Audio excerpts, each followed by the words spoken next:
اور پھر چونکہ علماء دین مدرسوں میں پیدا ہوتے ہیں، مدارس کا سب سے بڑا کارنامہ یہ ہے کہ خود کفیل علماء پیدا کر رہا ہے۔ خود کفیل کو سمجھ لو ذرا، یہاں کا انجینئر اگر یہی انجینئرنگ کر لے اور پورے ملک کو ٹاپ کر دے اور اچھے مارک سے پاس ہو جائے، پھر بھی اس کی تنخواہ 20,000 اور 40,000 ہوگی۔ لیکن وہ چلا جائے امریکہ یا کینیڈا یا کسی اور غیر مسلم ملک اور وہاں چند دن کا کورس کر لے اور واپس آ جائے، اس کی تنخواہ 6 لاکھ ہو جائے گی۔ میرے جاننے والوں میں اتفاق سے 2 بھائی ہیں، دونوں جمعے میں موجود ہیں، ایک 6 لاکھ تنخواہ لیتا ہے اور دوسرا 40,000۔ میں نے کہا یہ کیوں؟ کہ میں نے یہاں کورس کیا ہے، اس نے باہر سے کیا ہے۔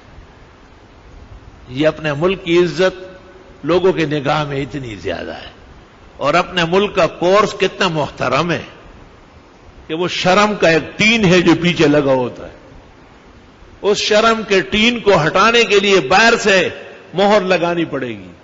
لیکن الحمدللہ مدرسوں نے جو فصل پیدا کیا ہے وہ پختہ ہے، کارآمد ہے۔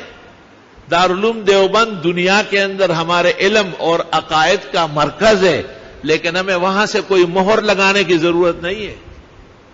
وہ اپنی جگہ خوش رہے اور ہندو کی شرارتوں سے بچے رہے، اور پورے عالم میں اللہ ان کی برکات موجزن فرمائے۔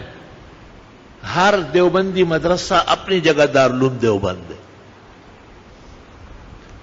حرمین الشریفین زادہم اللہ حفظا و سلاما، ورزقنا اللہ الحضور فیہما للحج والعمر والزیارہ مع الذین نحبهم ومع الذین یحبوننا بتوفیق رفیق فی ادنا فرصت عاجلہ۔ وہاں سے بھی کوئی مہر نہیں لگوانی،